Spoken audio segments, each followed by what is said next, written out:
Good afternoon, beautiful people out on the interwebs, on the YouTubes, on the Facebooks, wherever you may be. Happy Independence Day to you. Happy 4th of July. Great and glorious day. Year of our Lord 2018, July 4th, the year of independence. The day of independence, I should say, excuse me. And I wanted to do this video. This one is a special edition Toddcast because Independence Day, I think, is a very important day in American history. But American history is checkered and different. And when I've seen a lot of, as I've seen in the past, people hearkening back to today's past, where obviously independence was not really a thing that black people had, in the sense that whites had it in this country. But nevertheless, I think Independence Day is an important concept. And if you've seen one of my other videos, and I've alluded to it, that I wanted to lay out these principles, what I call the Black Declaration of Independence. This is important. I'll tell you why this is really important to me. Because I see a lot of times, I'll see somebody, brother, sister in the Lord, and a black person as well, they'll say something like, yeah, it's hard for me to celebrate Independence Day because, you know, I'm still fighting for my independence or fighting for my rights. And I just got to tell you, I have mixed feelings about that. I'm trying to be measured in how I express that. But on the one hand, to be quite frank, I get annoyed and bothered. On the other hand, I'm saddened. Okay, I'm annoyed because I feel like the catastrophizing of a lot of the current state of blacks in this country, you know, has reached levels that I think that are not helpful. We grossly overstate, I think, the level to which we are independent, but there are levels to which we are not, which is the point of this video. And then I'm saddened because I feel it's hard for me to understand how someone who is truly whole and who truly understands who they are and really feels like they are whole, you know, just to be repetitive, why they put so much stock into what a small minority of people think about them or treat them or perceive them. It's like, why does that small minority of people who truly have malintent in a racist way control your thoughts and feelings about today, one of the greatest days in American history, of which everyone is a benefactor of, not just white people?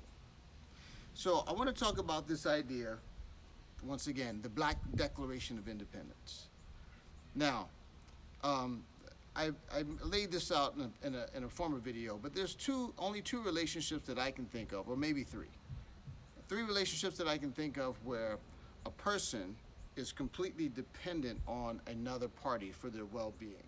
One is that of a child and their relationship to their parent. As a child, you're beholden to your parents. You are going to live, the quality of your life is basically dependent upon what your parents do. Okay? You don't need much explanation there. The second one is a slave. You know, if a person is in bondage, if a person is enslaved, then they are beholden to what their master wants to give them, and they're only going to have as good a life as their master allows.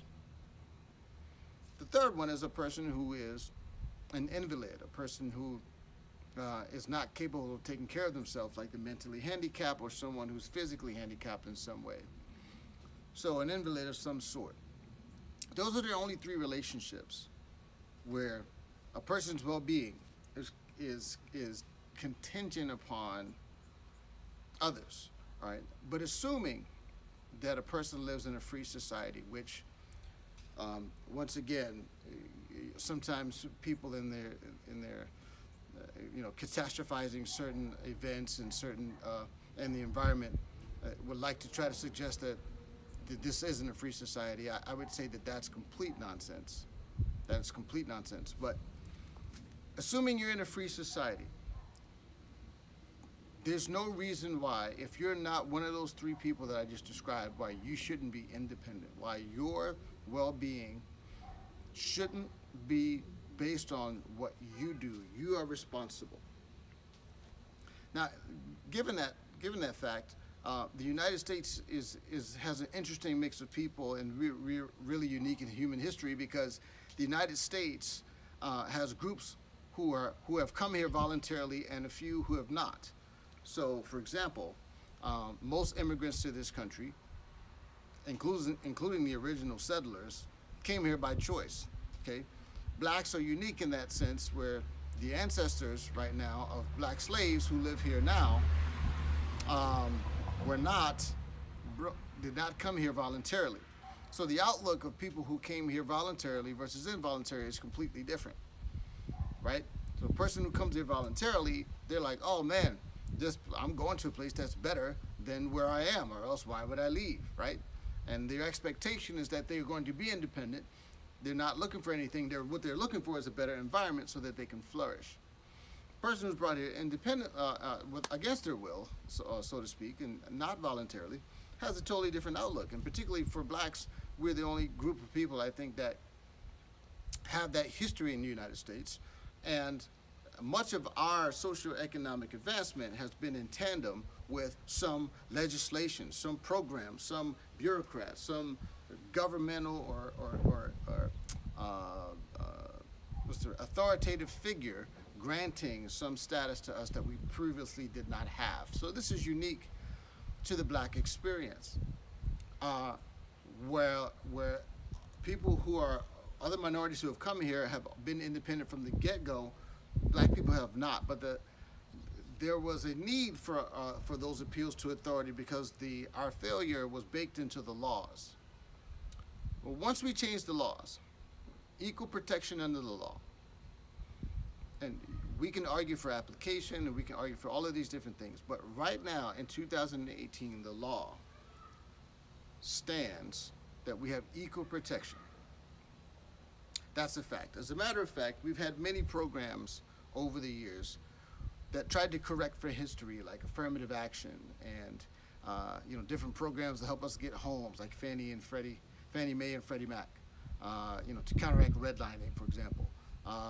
To counteract the fact that we discriminated against and held out of schools, affirmative action. Hired for certain positions, affirmative action.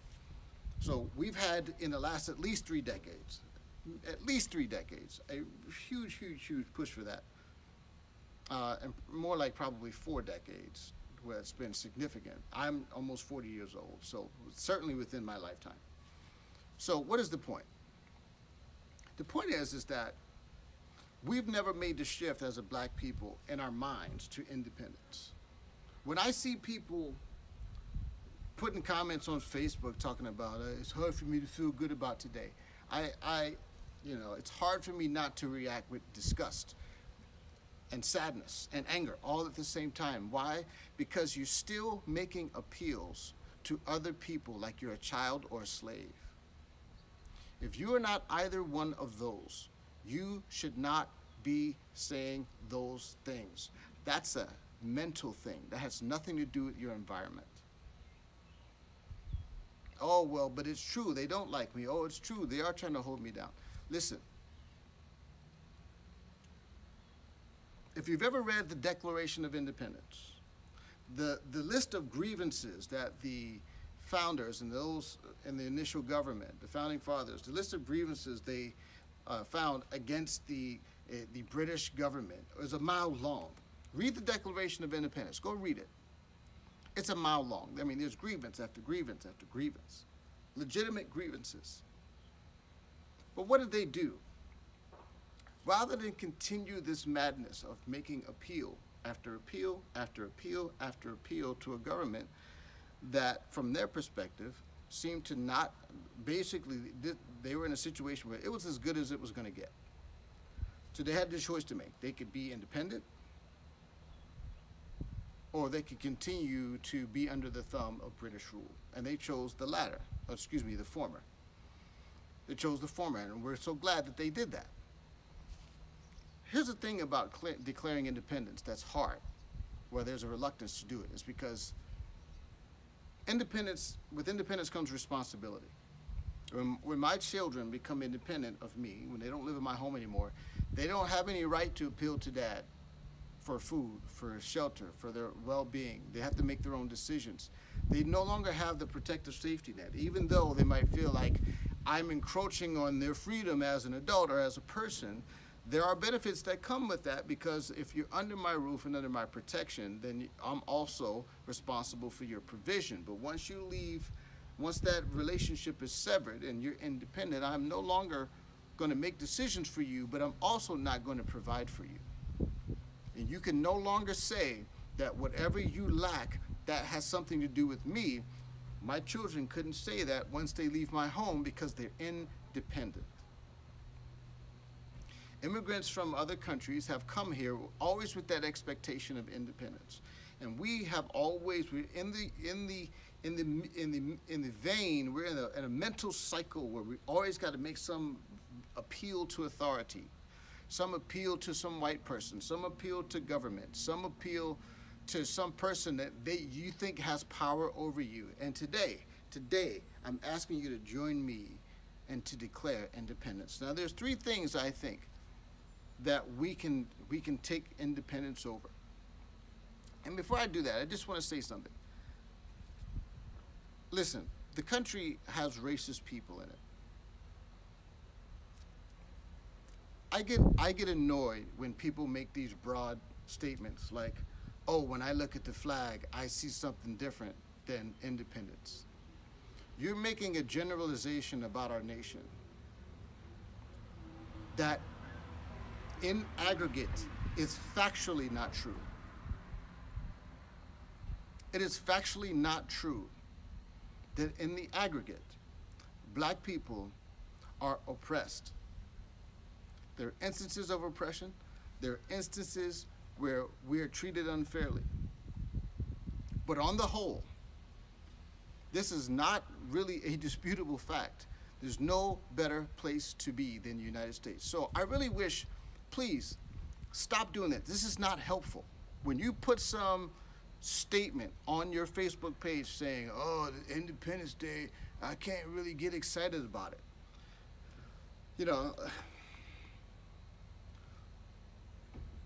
that just is a sign to me that you haven't claimed your independence, that the environment is ripe for your independence, but you haven't claimed it.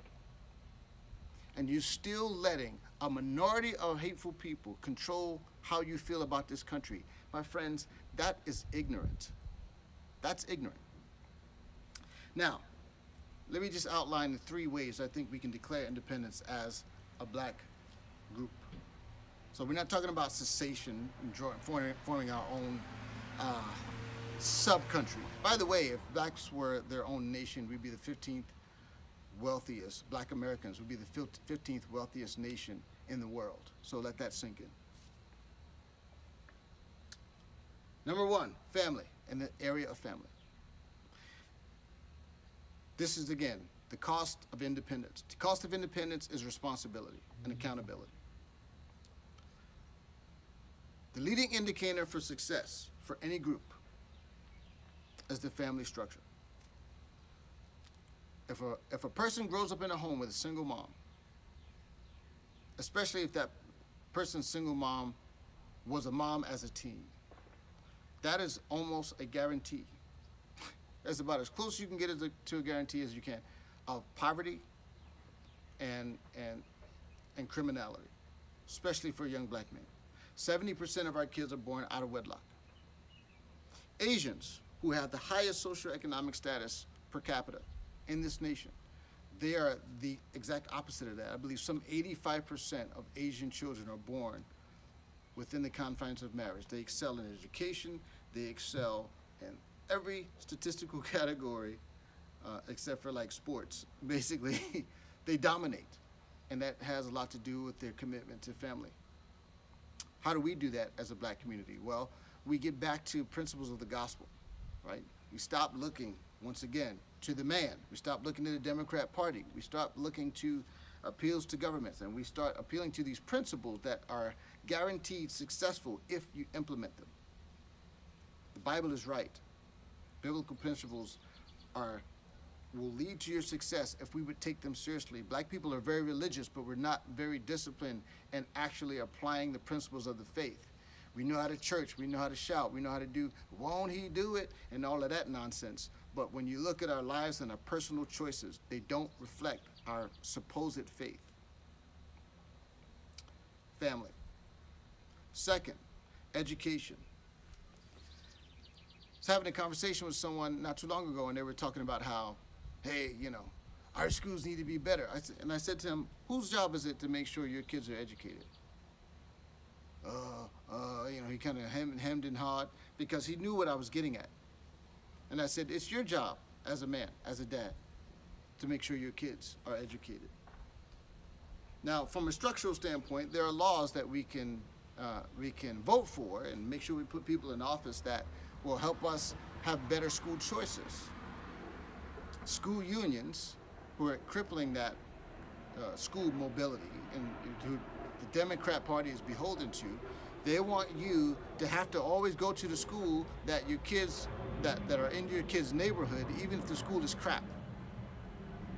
So one of the biggest things we can do as a black community is we can make sure that we put in people in office who are going to give us choices, who are going to put into law statutes that allow us to put our kids in schools that are best by using school vouchers. It's a program that has been suggested for many years, but there are many unions in the school system that don't want it because they can't hold garbage schools accountable.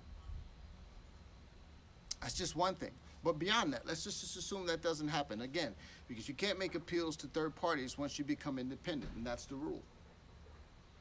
That is, you have to become responsible for your kids' education. My kids are out of school right now, and during the summer, they're not sitting around just playing PlayStation all day, right? There's something called Khan Academy. That's Khan Academy, khanacademy.com. Or, yeah, I think it's .com or .org, whatever. You can go to Khan Academy, and you can learn anything from how to add to, nuclear physics almost. It goes, all of it's completely free. And your kids can take advantage of that while they're off of school. That's completely free. There are resources like that everywhere. You don't have the internet, you can go to the library, free, right? The point is that once you take responsibility, once you declare independence, you can't make appeals to third parties. You're going to say, it's my responsibility to make sure my kids are educated properly. And there are resources out there for you, but you have to take advantage. You have to be independent. Asians do it. Other people that come here, even blacks that come here from Africa and other countries, they excel. And we, blacks who were born here, because we're always making these appeals to authority, we do horrible at this. And our children are suffering for it. Thirdly, commerce. I saw a Netflix ad, and I wasn't really sure what they were getting at, but it was an ad about, I think they call it the black male lead, or excuse me, not the black male lead, but the strong black lead.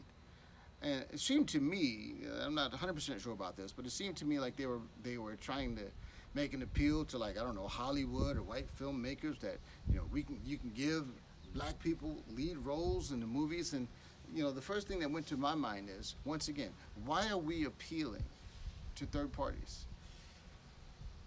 Why do we feel it necessary that we always have to have someone let us in or give us something? Interesting story. There was a Jewish guy. He's the head of one of the most successful law firms in the world. I think it's called Flom and Associates, FLOM and Associates. If you search it, they're one of the most successful law firms in the world. This guy Flom was a Jew, and when he graduated from law school, none of the big wig law firms in New York would hire him because he was Jewish and they were racist. So he ended up taking these cases that nobody wanted. I think it had something to do with something called arbitrage, if I'm not mistaken. And the details of what exactly he was doing are not the point. The point is that these cases that he ended up taking, nobody wanted. Everybody hated them. And so he took them anyway. And it just so happens that after a while, these cases became so valuable that there was a shortage in the market of lawyers who could litigate them. But because he was the only one doing them, he was the only one who knew how. And he basically cornered the market. And eventually he became the go-to. And now he's, they'll get a check for $20 million from major corporations for like 2 weeks of work. They're doing it. They're doing it big. What's the point? The point is that they were keeping him out because of racism, but he didn't let that stop him. He took the scraps. He took what was considered the scraps. And now that skill that he developed became one of the most valuable litigation tools in law practice today. And now he's a 100 millionaire, right? So listen, independence. We're always making appeals to third parties, but independence means by definition you can't do that. So I encourage you, once again, in the family, which start with commitments to the gospel, in education and in commerce. If we make those 3 commitments and stop crying over who doesn't like us, stop making these appeals, stop making these emotional, it's hard for me to feel good about Independence Day. That's nonsense. You're in a country where the opportunity is in front of you if you would own it. And it's not helpful to talk about what you feel, what you think white people think about you, because that doesn't determine your trajectory. So I want you to declare with me today, friends, a black Declaration of Independence. We can do that if we commit to these things. And we have more allies, even in white people. We have more allies than we have enemies. Let's celebrate that. Let me know what you think, friends.